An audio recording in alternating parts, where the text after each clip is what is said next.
noite todo mundo que está entrando.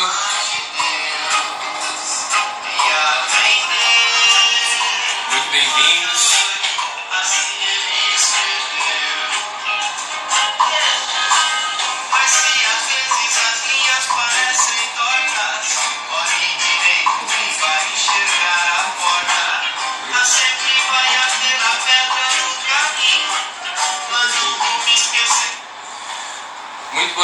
Muito boa noite a todos. Gratidão por todo mundo que está aqui acompanhando, que chegou já logo no começo para não perder nada. Meu muito obrigado. Gratidão a Vanessa Menck, aí, a nutricionista que vai hoje trazer bastante clareza para a gente sobre o nosso consumo, né, de carne. A gente vai aprofundar bastante. Então, muito obrigado a todos que estão aqui. Amor, eu acho que ela ainda não está aparecendo.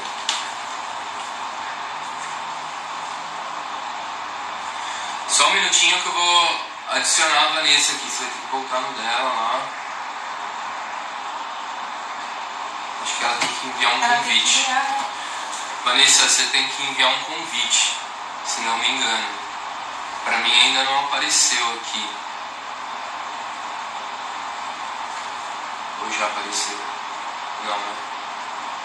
Só um minutinho, gente, quem está acompanhando, que a gente está vendo direito como que tá se teve envio de convite para Vanessa entrar na live. É ele que me chamou, né? Mandei aqui, ele falou. Ah, não, foi. Aí! Legal. Aí! Ainda bem. Bom, eu continuar onde eu estava agradecendo. Então, muito obrigado pela sua participação. Muito obrigado mesmo, assim. Eu fui vendo os nossos interesses em comum e, do nada, eu falei, tomara que ela faça parte do projeto, porque tem bastante coisa aí em comum e depois a gente aprofunda mais. E eu agradeço muito por você estar fazendo parte do projeto, da gente levar informação sobre um comportamento que a gente tem como normal no nosso dia a dia, mas às vezes a gente não para muito para pensar sobre o nosso comportamento. Então, como essa jornada é uma jornada de autoconhecimento, eu achei nada mais justo a gente abordar as questões comportamentais e nutritivas para esclarecer um monte de dúvida das pessoas que às vezes ficam sem saber o que caminho seguir. Então, muito obrigado mesmo por você estar aqui com a gente. Eu gostaria que você falasse um pouquinho da sua história, de você. Fique à vontade. Bom, legal. Boa noite para vocês que estão aqui. Boa noite, Marco. Obrigada pelo convite. Fico muito feliz quando me chamam para falar sobre alimentação vegetariana, né? Especialmente num ambiente tão amplo que você está criando aqui, né? Então, com vários terapeutas, várias coisas, tudo isso faz muito parte da minha vida, então fico super feliz com o seu convite. Eu me chamo Vanessa, sou nutricionista, eu vivo, trabalho, estudo nutrição aí já tem 10 anos, né? Até um pouquinho mais já, né? Mas vamos ficar no 10 que tá bom. E ao longo dessa minha trajetória eu falo que eu era aquela criancinha chata, sabe? Tipo, do mais por quê? Por quê? Por quê? Tudo ficava perguntando por quê, né? E eu sempre quis fazer as coisas com um significado, tendo um sentido. E o vegetarianismo entrou para mim dentro desse conceito, né? Desse contexto de me preocupar com o meio ambiente, de amar os animais. E foi um processo bem lento. Boa noite, Nath. Foi um processo bem lento, assim, e quase que não intencional. Conforme eu fui descobrindo as coisas, eu fui mudando o meu padrão de consumo. Que hoje o que a gente mais impacta, né, no meio ambiente, no mundo, assim, né, é a nossa alimentação. E a forma que a gente tem de mudar as coisas é simplesmente definindo para onde a gente vai direcionar o nosso dinheiro ou não, né? Então isso veio aí, o vegetarianismo ele veio para traçar assinar embaixo assim dessa lógica que eu tenho na minha vida. Eu me formei na Unicamp, fui lá que eu fiz meu mestrado, foi lá que eu fiz minha especialização em nutrição esportiva. Em paralelo a isso, eu estudei bastante terapias integrativas, meditação, reiki, dentro do contexto da ciência tradicional e um pouco fora dela também, né? E então eu acho que a gente vai conversando aí ao longo da live, né? Eu já sei um pouquinho das perguntas, mas e a gente vai explorando um pouquinho mais essa questão da alimentação, que tem muita coisa legal para falar. Legal. Bom, vamos lá, vamos começar. Então, vamos começar esclarecendo, acho que a dúvida inicial da maior parte das pessoas, assim. O que é o vegano? Quem é o vegetariano? Quem que é o, sei lá, o frugívoro? Quais são as nomenclaturas e tal? É tudo a mesma coisa, não é? Qual que é a ideia, assim, das pessoas que seguem esse raciocínio? Legal. A primeira coisa que gera discussão é o conceito do vegetarianismo, né? Porque a gente, só no Brasil aqui, a gente tem 2 conceitos. O conceito do dicionário, que está lá no Michaelis, né? Que diz que o vegetariano é aquela pessoa que só se alimenta de plantas. Isso é o que está no dicionário, né? Só se alimenta de alimentos de origem vegetal. Então, o vegetariano, que a gente brinca, o vegetariano raiz, vai dizer que o que está certo é o do dicionário. Mas a gente tem uma sociedade vegetariana brasileira, que é uma instituição organizada, que define que o vegetariano é aquela pessoa que exclui as carnes da dieta, podendo ou não excluir os laticínios, os ovos e os derivados do leite, né? E aí, dentro do conceito do vegetariano, a gente tem as fragmentações, né? Então, o vegetariano é aquela pessoa, e é importante a gente falar isso, o vegetariano não é aquela pessoa que tira a carne. O vegetariano é aquela pessoa que não se alimenta das carnes, mas que se alimenta de frutas, verduras, legumes, hortaliças, cereais, sementes e castanhas. Isso é a definição de uma alimentação saudável, né? Então, não é, tirei, virei vegetariano e minha saúde, né, que se dane. A gente tem que cuidar da mesma forma que um onívoro também tem que cuidar da alimentação. Então, vegetariano é isso. Aí a gente tem os subnichos, né? Então, tem o ovo-lacto-vegetariano. O que está escrito na frente é o que a pessoa come ainda. Então, o ovo-lacto-vegetariano, ele não consome as carnes, mas consome ovos e consome laticínios. O lacto-vegetariano consome os laticínios, mas já não consome os ovos. O ovo-vegetariano, ele consome o ovo ainda, mas não consome os laticínios. E aí a gente tem um vegetariano estrito, que é igual ao do dicionário, que é aquela pessoa que vai excluir todos os ingredientes de origem animal, inclusive o mel também, por definição. A gente, como profissional, a gente sempre pergunta: você é vegetariano, mas você come o que exatamente? E o que é que você quer tirar ou equivaler nesse momento na tua dieta? Porque para cada pessoa é um processo diferente, né? Então, é importante na hora da gente fazer um acompanhamento nutricional aí que seja adequado, né? Aí a gente tem o vegano. Vegano não é uma dieta. O veganismo não é uma dieta. O veganismo, ele diz respeito ao teu padrão de consumo. Então, a pessoa que se define vegana tem um padrão alimentar igual ao vegetariano estrito, mas vai se preocupar com outras coisas também. Por exemplo, com as cápsulas de medicamentos, se elas são de origem animal ou não. Vai se preocupar com os corantes que tem na comida, que alguns também são de origem animal. Por exemplo, com chonilha, né, um corante aquele vermelhinho, está em quase tudo. Ele é de origem animal. E nas roupas também. Então, o vegano, ele não vai comprar couro, não vai comprar seda, não vai comprar lã. Tudo aquilo que está relacionado, ou que tem origem animal, ou que está relacionado com a exploração animal também. E aí, produto de limpeza, maquiagem, tudo que testa em animais, ou tem ingrediente animal, não entra aí nas compras do vegano. É um começo que não é fácil, né? Porque a gente não está acostumado a olhar absolutamente tudo que a gente compra. Então, conforme a gente vai passeando no mercado, vai conhecendo outras pessoas, e a gente vai entendendo o que tem aonde e vai buscando equivaler. É interessante que o vegano, ele é aquela pessoa que busca dentro daquilo que dá, exclui ao máximo as coisas de origem animal. Nem sempre dá, né? Aliás, 99,9% não vai ter como, mas aí a gente minimiza. Essa que é a sacada do negócio, né? Sim, é a redução, né? Exato. E a redução é interessante, assim, porque ela realmente ela tem que ser gradual, né? Porque é muita coisa, é muita informação. E todo começo começa por essa informação mesmo, assim, né? A gente vai se informando, fazendo isso que a gente está fazendo aqui agora.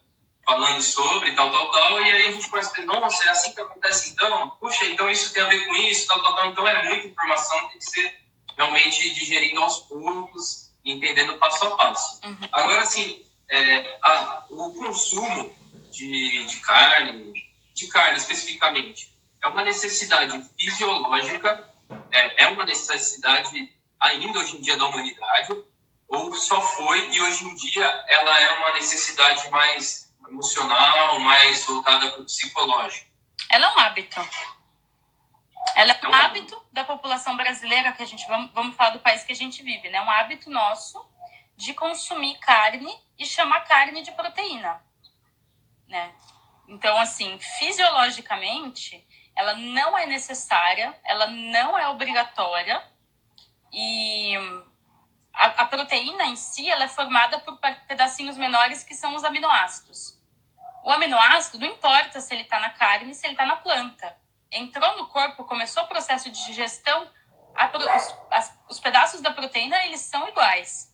O que muda é o que vem combinado ali com as carnes e com os aminoácidos de origem vegetal, né? Agora, como qualquer outro tipo de escolha de padrão alimentar, o que vai fazer com que seja saudável é que seja equilibrado. Ponto. Sim. E aí entra um conceito interessante, porque o brasileiro hoje ele come muito mal.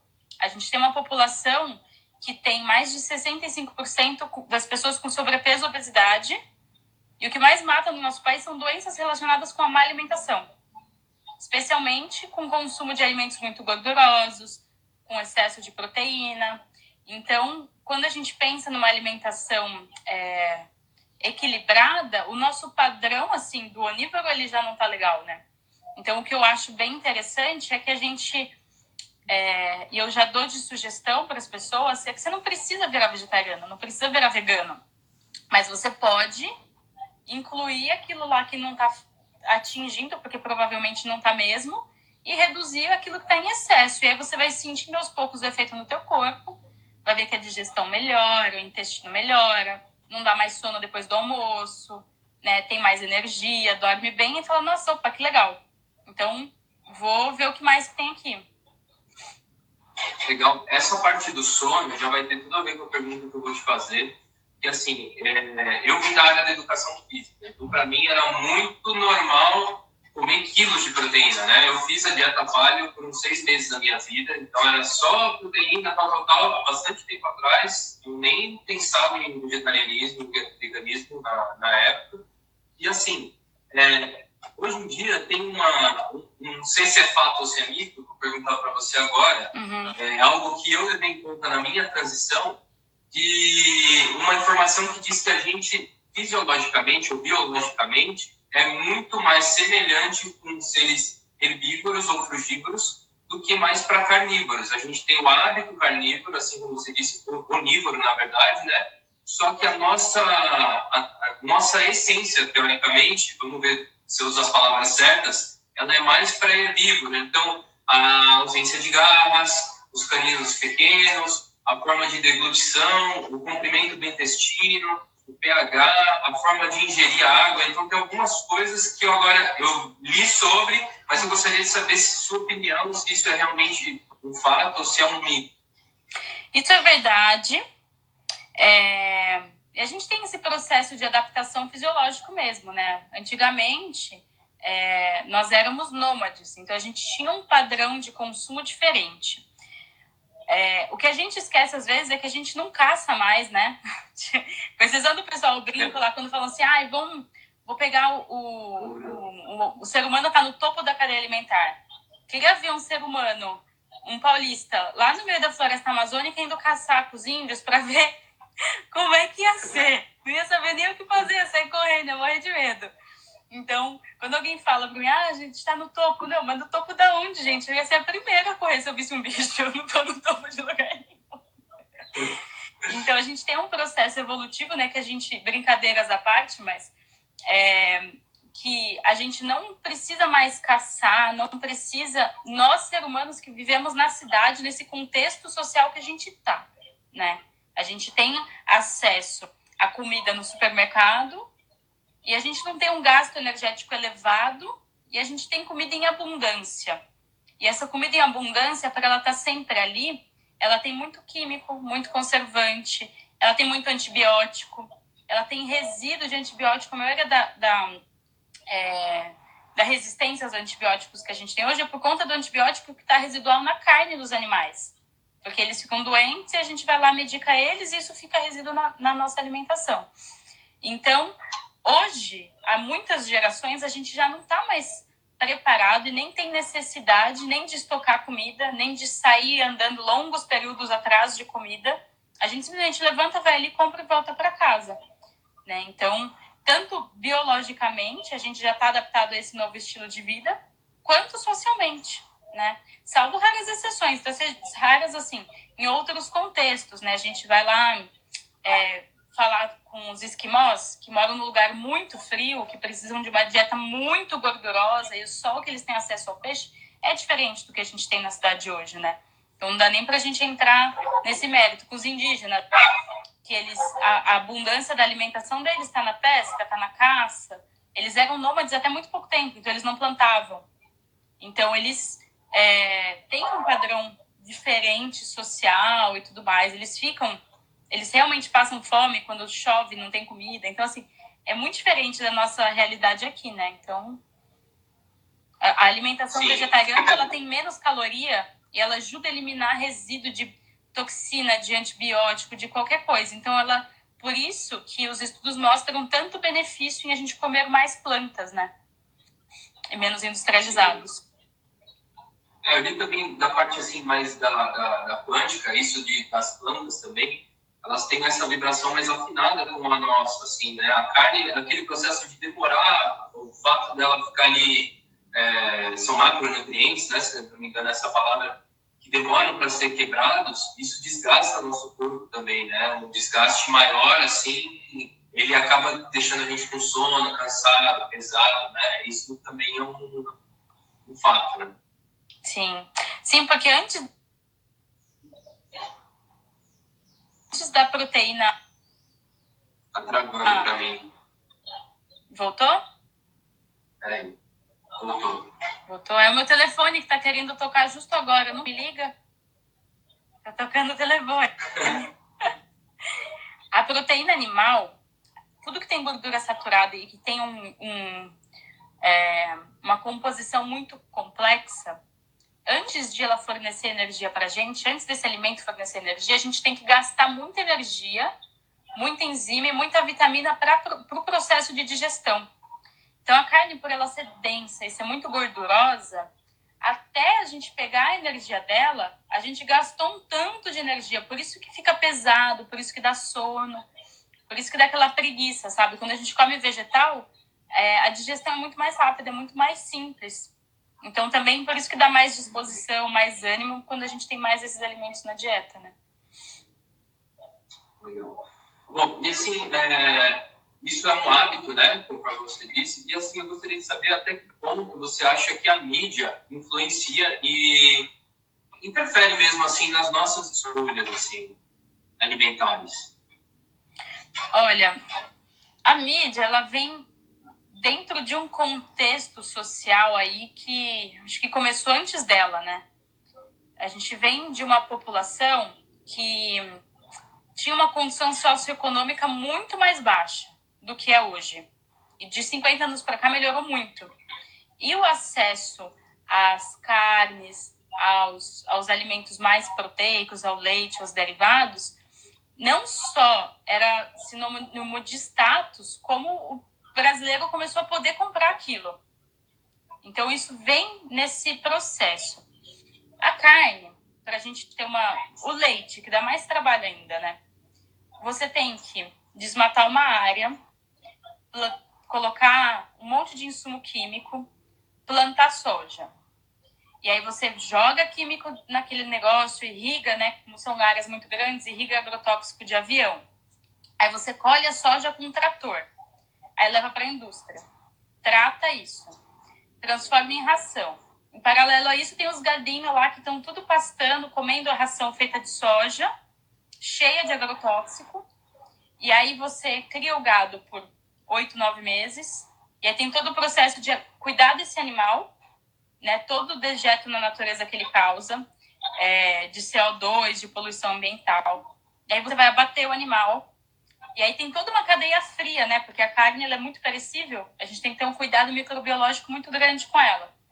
Até cortar em pedaço, colocar num negocinho de isopor, embalar com plástico e levar para o supermercado, tem um caminho muito longo que movimenta muito dinheiro. E em paralelo a isso, a gente tem a mídia que estimula, a gente tem as pessoas que querem comer. Então é todo um conceito. Agora você pega o vegetariano que vai ali na feira da esquina comprar alface, isso gera muito menos dinheiro. Ou um vegetariano que vai lá comprar soja, ele pega a soja direto ali. Né? E nem é a mesma soja do gado, né? É uma soja diferente. Então, o que movimenta de dinheiro é muito diferente. Eu estava estudando sobre isso ontem. E hoje a gente não tem propagandas nenhuma, assim, de legumes, verduras e hortaliças, leguminosas na televisão. A gente tem de industrializados, a gente tem de carnes. Agora o negócio começou a fazer propaganda também, né? Dizer que a soja é vida, a soja não sei o quê, ou não sei o quê é agro. Também tem isso. Então, mas a mídia, ela tá influenciada por quem está produzindo, né? É um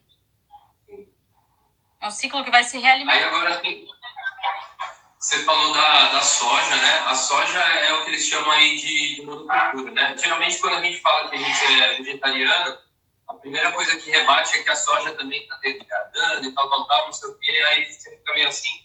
Mas, aparentemente, a soja, que é essa soja plantada para alimentar como ração os animais, a maior parte dela, se não me engano, 80%, me corrija se eu estiver errado, vai para a alimentação do próprio animal, que é essa soja onde estão aumentando os agrotóxicos, certo? 90% vai para a ração animal, 5% vira óleo vegetal de soja e até um pouquinho menos que 5% vai para a alimentação. Sim. A soja... Perdão. A soja aqui no país, ela é igual a laranja. Não era do nosso hábito alimentar. A gente começou a produzir por uma outra finalidade. E aí eles começaram a buscar coisas boas nesses alimentos para vender para a gente como muito saudável e começar a usar o escoamento de produção. Então é diferente, não é porque a soja faz parte da nossa vida. Ela simplesmente estava sobrando e começaram a falar, gente, a gente tem que vender em algum lugar. E aí começaram a vender como alimentação. Veio depois, né? Bom, eu gostaria de saber se alguém que está aí tem alguma pergunta também, que aproveite agora para fazer as perguntas, deixe suas dúvidas aqui sobre o caso. Senão eu vou fazendo só as minhas. Vamos todo mundo deixar um pouquinho das dúvidas aqui também, aproveitar a disponibilidade da Vanessa. Bom, algo que eu acho interessante saber, assim, os agrotóxicos, tudo isso que foi liberado e tal, a gente não vai entrar nos méritos do porquê e tal, né? Mas eles vão para essa soja, que vai ração, o animal se alimenta, esse agrotóxico para no animal ou ele vem através da carne para nós? É assim, a soja, ela é de 100% do agrotóxico que a gente usa no Brasil, 60% é utilizado na produção de soja, né? E aí essa soja, que vira ração, ela vai ser comida pelo gado ao longo da vida inteira dele.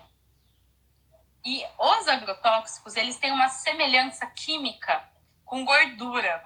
Então, conforme a vaca vai crescendo e vai comendo, vai crescendo e vai comendo, aquele agrotóxico ele vai ficando guardadinho nas células de gordura da vaca. Então, a soja não é que ela tem agrotóxico, é que a gente colocou nela, né? A gente quer plantar de um jeito que não dá certo, tem que colocar veneno. Então, isso fica armazenado no tecido adiposo da vaca. E aí, conforme ela vai crescendo, existe um processo que chama bioacumulação. Quer dizer o quê? Que vai se acumulando na gordura do animal. E um outro conceito, que conforme ela cresce, aquele agrotóxico ele não vai diminuir o resíduo dele, ele vai aumentar. Então, quando a gente analisa a carne e analisa o leite da vaca, no leite da vaca também tem, e tem uma quantidade altíssima agrotóxicos. Se a gente come a soja direto, a soja ela não tem gordura, tem uma quantidade muito pequena. E a gente vai direto nela. Então, a gente vai consumir aquela dose de agrotóxico uma vez só. Por isso que os alimentos de origem animal, eles têm muito mais agrotóxico que os de origem vegetal. Porque os de origem vegetal, eles têm muito menos gordura e eles não acumulam, assim, da mesma forma que os animais, né? É como se potencializasse. Potencializa. Legal. Ó, tem bastante gente perguntando sobre a B12, assim. As dicas aí de vegetais ricos em proteína e também sobre fontes de vitamina B12. A Aline perguntou, a Nath Cardoso perguntou também. Tá. Tem 3 perguntas sobre o B12, eu acho muito interessante a gente tocar nesse assunto. Legal. Eu vou começar pela proteína, que é mais rápido. A B12 a gente fala um pouco mais, talvez de outras dúvidas. Proteína. Tem em quase tudo, gente. Aminoácido, pedaço de proteína tem no arroz, tem no macarrão, tem nos vegetais, tem nas leguminosas, que são os que tem mais. E tem também, assim, da mesma quantidade que tem nos legumes, tem nos cogumelos, por exemplo. Então, as leguminosas, que são feijão, milho, ervilha, lentilha, grão de bico, a quinoa, a soja, o amaranto, são os que têm uma quantidade maior a proteína. Então, elas são os principais equivalentes da carne em questão de proteína. Para a gente complementar e ficar um alimento, uma refeição igual da carne, a gente vai ter que pensar quais alimentos que tem um pouco de gordura para colocar ali. Por exemplo, abacate, açaí, semente, castanha, nozes, macadâmia, castanha de pará, castanha de caju, chia, linhaça, porque esses alimentos eles vão trazer saciedade para a nossa refeição. Senão a gente come só feijão, arroz, feijão, legume, salada, morre de fome dali a 1 hora. Então é essa combinaçãozinha que a gente tem que pensar. Vitamina B12. A vitamina B12 ela é produzida por bactérias no solo. Então, para começar, quando a gente começa a jogar agrotóxico em tudo, a gente mata as bactérias, já diminui muito a produção. Então, o nosso solo hoje ele já é mais pobre em B12 do que ele era 50 anos atrás. O que acontece? Quando o animal come a soja, o capim, come as coisas de origem vegetal, ele transforma a B12 num formato ativo para o ser humano. Então, quando a gente consome os alimentos de origem animal, ela está num formato que a gente consegue no intestino usar. Então, ela tem essa origem diferente. Tem B12 em alga, tem B12 naquele Nutritional Yeast, na levedura nutricional, só que não é no formato ativo. Ela não vai estar biodisponível, que é o que a gente chama. Ela não vai funcionar no nosso organismo. Hoje, o pessoal fala muito assim, porque você vai virar vegano, vai ter que suplementar. Vai ter que suplementar, mas não é só vegano que tem que suplementar. 40% da população brasileira tem deficiência de B12. A B12 ela começa a ser absorvida no intestino. Então, se tu toma muito refrigerante, se você toma antiácido, tipo omeprazol da vida, você já tem uma absorção de B12 bem baixa. Isso é muito comum. Então, muitas pessoas hoje têm que ter esse cuidado, né? Mas por meio da alimentação, a gente só consegue em alimentos que são suplementados pela indústria. Caso contrário, a gente suplementa. Num contexto geral, meu ponto de vista, hoje a gente vai no médico, qualquer coisinha ele dá vitamina D e alguma coisa, em polivitamínico. A única necessidade que a gente tem é a B12. E pra gente vai ser bom suplementar. Aliás, necessário.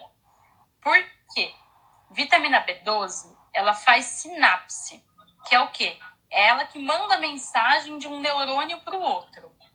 Se a gente fica com deficiência, dentre outras coisas, mas se a gente fica com a deficiência da B12, a gente, a longo prazo, para já começar radical, dá demência. Porque a gente não consegue fazer a ligação neural. Então, é importantíssimo que a gente não negligencie isso se a gente quer virar vegano por conta de saúde mesmo, tá? E, na verdade, todo mundo devia dosar, ver como é que tá, porque não é comum. Então, primeiros sintomas: perda de memória, desatenção, hiperatividade. Quando a pessoa tá falando com você, você não consegue focar nela. Você fica tipo, você quer prestar atenção, mas viaja, assim? Ou você tá falando alguma coisa e perde o fio da meada, não sabe mais o que estava falando. pode ser deficiência de vitamina B12. Para o vegetariano, vegano, a gente tem que se preocupar também com ômega 3. Por quê? Porque, de maneira geral, ele está nos peixes. E a gente só vai ter esse ômega 3 que vai encapar o neurônio para B12 mandar mensagem. Se ficar difícil, vocês me falam, tá? Se a gente não tem essa capinha que faz passar a mensagem, também vai ter problema. Então, são 2 nutrientes aí que a gente tem que ter como ponto de atenção. Também muita gente tem deficiência aí no dia a dia. Criança hiperativa, super.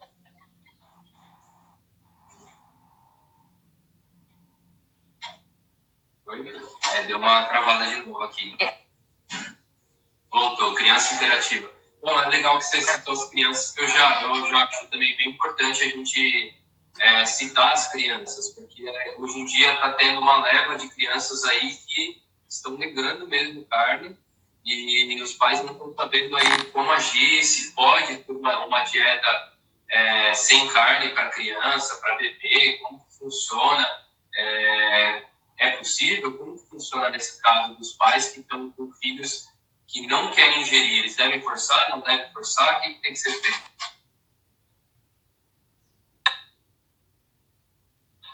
As orientações, elas são exatamente as mesmas. As suplementações que a gente tem para a mãe vegetariana que está amamentando, para gestante e para as crianças, elas são iguais, mesma dose, tá? Que são as comuns, de ferro, de vitamina A, às vezes algum polivitamínico, dependendo do que for. O que a gente precisa saber? Que a gente precisa atingir caloria e que aquela criança, ela está crescendo, então ela precisa de uma quantidade maior e que essa quantidade vai variar ao longo das fases da vida. Assim como uma criança onívora normal. Não tem diferença. O que eu recomendo é que busque um profissional que oriente, porque em alimentação de criança, todo mundo vira especialista, né? De mãe e de criança, todo mundo sabe o que o outro precisa. Então, é fundamental que os pais tenham a segurança do que eles estão fazendo para essa criança crescer bem. Então, qualquer criança que cresça com deficiência, ela tem um risco aí de ter esse agravo ao longo da vida. Então, é o cuidado que a gente tem que ter com qualquer outra criança de ter uma alimentação saudável, de introduzir os alimentos da forma certa, de não fazer festinha de criança, né? Com aquelas comidas que não são comida. Eu acho que começa daí a reflexão, né? Vai dizer que criança vegana vai sofrer porque não tá comendo salsicha? Ela tá morrendo, a sorte é dela, né? Então, hoje comida de criança está associado com coisas muito ruins. E aí nós adultos que estamos habituados com isso e que queremos levar os nossos hábitos para as crianças, né? Mas tem muita criança que não come carne hoje. Nossa, muita mesmo. Engraçado isso das crianças. Realmente, eu vi um post, acho que foi seu hoje, né? Que como a mídia chama, né? De uma Peppa Pig numa caixa de hambúrguer, assim, né? E é totalmente o contrário, não é? Se for analisar, não existe a felicidade ali, né? Mas para a criança, que ela ainda não associa, já pega desde a infância ali, e aí já vai trabalhando as crenças, né? Que foi ontem a gente falou muito sobre crenças, né? Então já vem, às vezes, desde lá da infância, aquela associação que aquilo é bom, que é felicidade, que é alegria, que o porquinho tá ali feliz e tal. E lá na frente, onde a gente chega agora, tipo, 30 e poucos anos, sei lá, a idade de quem está assistindo, fala, nossa, cara, como que eu vou mudar um negócio? Eu nem penso em mudar, porque é algo que está tão bem associado com o que é bom, que ainda não dá para enxergar o outro lado, que não é tão bom. Então, isso pega a mídia, vai pegando desde a infância, vai trabalhando, e a gente vai sendo levado e nem percebe, né? É verdade. E as crianças hoje, elas influenciam muito as compras da casa, né? Tem propaganda de carro direcionada para criança. Imagina de comida, né? Toda a estratégia de venda do mercado é direcionada hoje, grande parte, para as crianças, para a altura delas. No Brasil tem uma discussão muito grande a respeito do tipo de mídia que a gente tem voltado para as crianças, né? Aquela propaganda da Peppa Pig, ela não é do Brasil, mas ainda assim a gente tem a maçã da Mônica, tem um monte de coisinha infantil que está em menor quantidade aqui, porque tem uma regulamentação bem firme, mas ainda existe, né? Bem forte. Tem uma pergunta aqui da Nath também, licença, deixa eu ver. Ômega e B12 suplementado através de medicação precisa de receita? Olha, o que é a B12? Ela é uma vitamina, é do grupo de vitaminas que é tão importante que o nosso corpo ele tem um estoque dela. Para a gente saber qual que é o nosso estoque, a gente tem que fazer exame de sangue para dosar. E aí, para detectar B12, nunca a gente dosa só B12. Porque lembra que eu falei que tem mais de um tipo? Então, a gente mescla alguns exames para saber qual que é a B12 real. Baseado nisso, a gente faz a suplementação específica por um período. Porque se tiver baixo, não adianta comer carne. Precisa suplementar. E a B12, quando ela está muito baixa, ela caracteriza uma anemia, igual ferro. Tamanha a importância dela, né? Porque ela também compõe as nossas células. Então, é interessante passar num profissional da saúde que entenda um pouquinho de alimentação vegetariana. Se for nutricionista, legal, porque a gente já costuma dosar vitamina, né? A gente já pede toda a bateria de vitaminas. Mas vai no clínico geral, se for o caso, fala assim, olha, queria dosar B12, não sei o quê. As B12s que vendem aí pela internet, tem B12 vegana que a gente acha online e tal, elas normalmente têm uma dose muito baixa se o nosso estoque está baixo. Aí não é suficiente. Então, por isso que é legal a gente saber. E outra coisa, quando a gente suplementa, aí o que a pessoa pensa? Não vou num profissional para dosar, vou comprar uma dose alta porque também vende. Só que quando a gente consome B12 numa dose muito alta, a gente joga mais fora na urina ferro e ácido fólico, que são outras vitaminas importantes. Então, se tiver muito baixa a dose por alta, a gente tem que dosar, tem que suplementar mais do que uma coisa. Então, é esse ponto de atenção que o profissional que tem ali um olhar crítico que vai saber dizer como que deve ser feito específico para essa pessoa. Legal. Todo mundo que estiver realmente interessado, segue o perfil da Vanessa, tem muita informação legal. Ela tem em Sorocaba, né? E pertinho de São Paulo aí, aproveita, passa um pouquinho em Sorocaba ou aqui em Boituva, que as duas cidades são muito bonitas. E passa lá, faz um atendimento, tira suas dúvidas, chama ela aí no direct. Bom, gente, a gente vai para as... Vou fazer as duas últimas perguntas, hoje a gente vai encerrar um pouquinho mais cedo, a gente vai encerrar 9 horas. Então, eu queria saber se é fato ou se é mito, também, mais uma de fato ou mito, se existe uma relação com o consumo de carne com a fome mundial. Existe aí aproximadamente 1 bilhão de pessoas hoje em dia passando fome. Eu gostaria de saber se esse fato de o que é plantado em 90% das plantações serem destinadas ao animal que vai ser abatido para posteriormente ele virar alimento, se esses mesmos grãos não tivessem essa passagem, já fosse direcionado para as pessoas, é fato que não haveria mais fome no planeta Terra? A questão da fome no mundo, ela é política, ela não é de produção de alimentos. Hoje a gente produz comida suficiente, mesmo com esse tanto de carne desmatando, acabando com a natureza, para alimentar todo mundo. Então, e há muitos anos isso já é real. Então, é muito mais uma questão de distribuição de alimentos, a questão da fome, do que o que a gente está produzindo. Daqui para frente, que a nossa população vai aumentar muito, e a gente não gosta muito de pensar no que vai acontecer, né? Mas daqui para frente, a gente já tem uma estimativa que não é que a gente não consegue alimentar as pessoas, é que o planeta ele não tem mais capacidade de se regenerar para a gente continuar fazendo o que a gente está fazendo hoje. Então, se a gente continuar esse padrão de produção de comida, a gente não vai dar conta mais de sobreviver. Porque não vai ter rio, não vai ter nascente, não vai ter floresta. E aí o oxigênio diminui, acesso à água, tudo que a gente puder imaginar que é básico, de saneamento básico, de vida, vai ficar mais complicado. Então, o ideal, o que a Organização Mundial da Saúde, a FAO, o que todas as organizações mundiais dizem é o seguinte: comam mais plantas e comam menos carne, porque o planeta Terra não está dando conta. Então, é a recomendação que tem geral aí.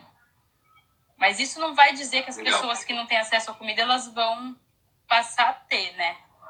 Esse é uma coisa bem... Fica difícil de saber, é algo que é dito, mas fica difícil de saber se realmente isso tudo fosse destinado, não ao animal que vai ser abatido, fosse diretamente destinado às pessoas, se realmente não existiria mais. Mas é algo que, quando a gente começa a ler sobre, essa informação chega, né? Ela aparece, fala, puxa, será que isso é verdade e tal? Tipo, será que eu realmente estou impactando em relação à fome do planeta? E aí você fica naquela...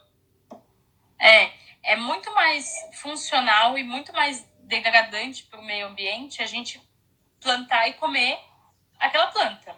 Isso é fato, né?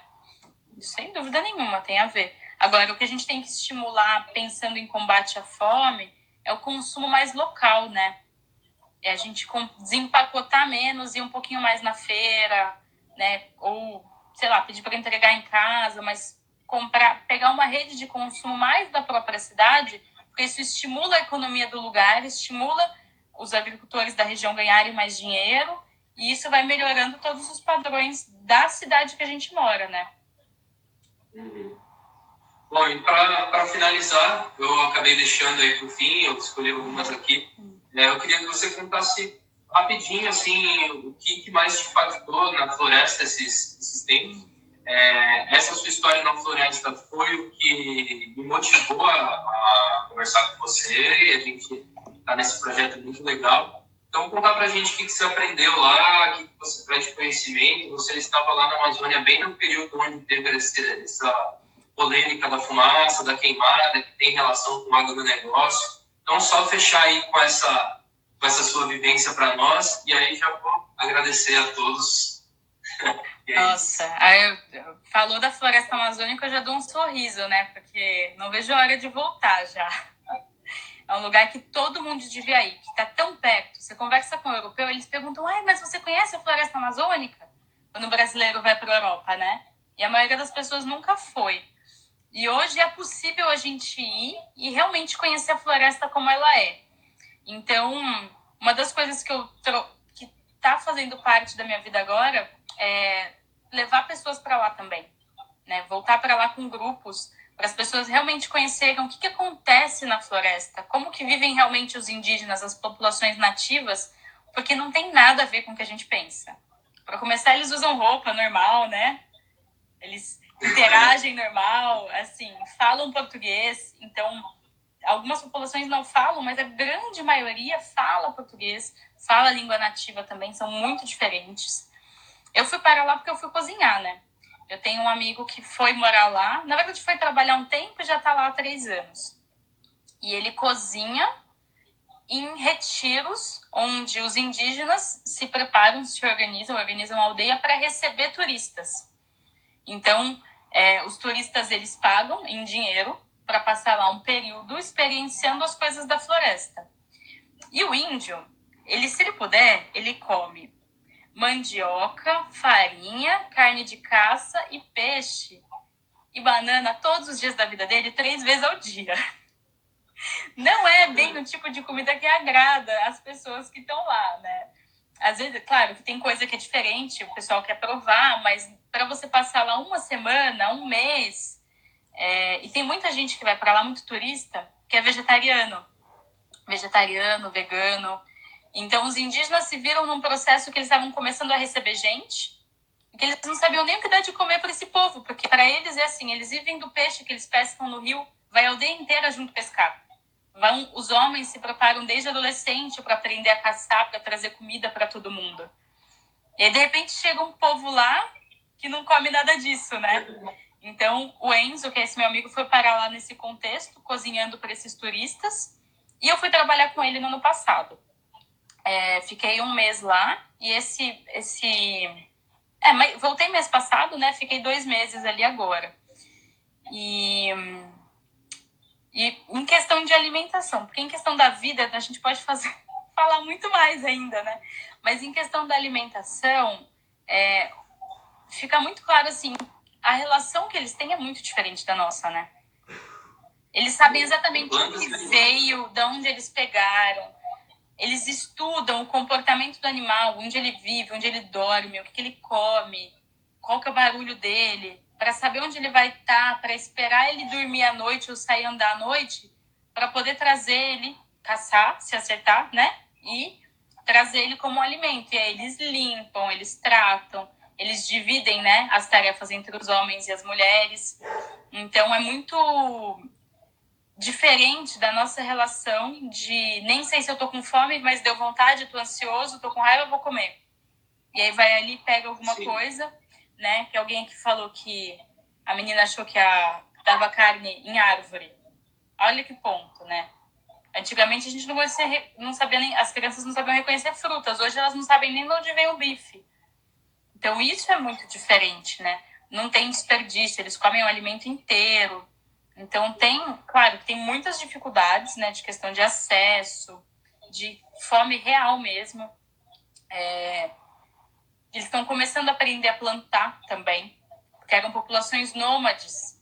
Então, essa aldeia que eu fico, ela existe ali há 8 anos. Então, eles estão começando a ter alguma coisa numa maior escala, né? E aprendendo a gostar de comer vegetal também. Então, é uma mudança, assim, bem interessante também, que assim como a gente passa, eles estão passando também, né? Mas é um lugar que todo mundo devia ir. Em questão das queimadas, os Yawanawá, que é a etnia que eu conheço, eles ficam no Acre, né? Então, subindo ali o Rio Gregório, no Acre. Ali não estava tendo queimada. Estava queimando lá no Amazonas, né? Que aquela galera se juntou para pôr fogo na floresta e ficou escuro 3 da tarde, até aqui em Sorocaba, né? Tamanho o nível do fogo, né? Que foi feito ali. O que teve lá? Um aumento absurdo de desmatamento. De olhar assim, eu tinha dia que às vezes eu passava de carro assim, quando descia o rio, ver madeireiras gigantes assim. E eles estão infiltrando dentro da floresta, né? Eles entram por uma bocadinha ali e bagunçam o meio todo e levam embora. Então, o desmatamento naquela região do Acre é de chorar, assim, de ver aquele monte de tábua de madeira cortada que eles põem com trator, né? Trator, uma corda e vai. O que dá, eles vão tirando. Então, isso tá muito triste. E é com um aval político, né? Porque não é uma coisa que ninguém tá vendo, tá todo mundo vendo. Tá ali. Então, é assim, olha, você faz aí, eu não falo nada aqui e fica por isso mesmo. E todo mundo ganha o seu dinheirinho ali de qualquer jeito, né? Pá, e pronto. Então é bem triste, assim. Bom, é triste. Eu acredito que isso que a gente está fazendo aqui é uma forma da gente expandir a consciência em relação a esse assunto. Então, é a nossa forma de estar indo, não concordar com isso que está acontecendo e de levar informação para as pessoas. Então, eu agradeço muito mesmo a sua participação aqui, muito. Eu gostaria de deixar agora o espaço final para você deixar seus contatos, as suas redes, como que as pessoas entram em contato com você. E já deixo aí meu sentimento de gratidão profunda mesmo a todos que acompanharam aqui. Tati, Mari Carol, Érica, olha que legal. Todo mundo que está acompanhando, agradeço muito, gente. E deixo o espaço aí final para a Vanessa se despedir e deixar os contatos dela, como funciona essa ida até o Acre, até a Amazônia, como que são os atendimentos para quem procura fazer uma transição. E agradeço. Ela finalizando, eu já vou encerrar a live. Muito obrigado, pessoal. Bom, deixei meu Insta aqui. Depois posso deixar meu contato de e-mail também. Mas quero agradecer muito. Nas minhas redes sociais eu sempre falo de tudo. Ali tem meu site, tem meu contato, tem meu e-mail, tem todas as informações. Hoje eu trabalho mais com acompanhamento online, né? De transição para o vegetarianismo, mais até do que na clínica. E com profissionais da saúde que querem trabalhar com vegetarianismo. Então, a Nutri, que não sabe o que fazer com o paciente vegetariano, eu acompanho ela e passo todas as informações. Eu tenho o meu curso todo organizadinho para ela também. Para o público geral, assim, quem quer fazer a transição para si, aí é um acompanhamento, né? nutricional mesmo, para ver saúde, como é que tá as vitaminas, porcentagem de gordura, tudo isso, para ver como que a pessoa pode se adequar e ficar se sentindo bem, né, com essa alimentação, com essa escolha. Os grupos pro Acre, ano que vem, em junho vai ter um grupo que eu vou levar só mulheres.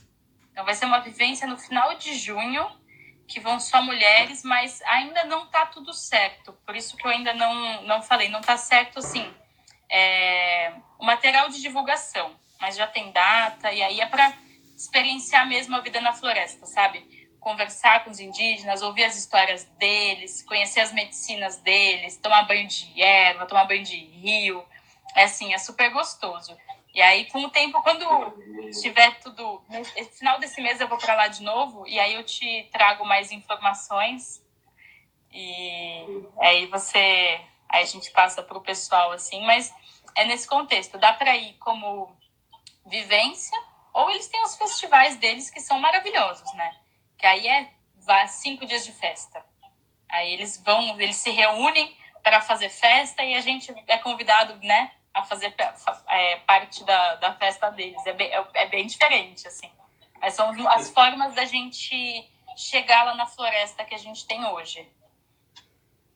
Legal. E eu quero agradecer muito, fico muito feliz. É isso aí. Então, gratidão, muito obrigado. A gente vai mantendo um contato, vamos falando. Quem tiver dúvidas aí, encaminha as dúvidas ou para a Vanessa ou para mim, que eu puder ajudar também. E tamo junto, pessoal. Estou encerrando, amanhã tem mais. Amanhã é hipnose, acompanhem aqui, vai ser muito legal. Tá joia? Gratidão. Tchau, tchau, gente. Tchau, gente. Boa noite.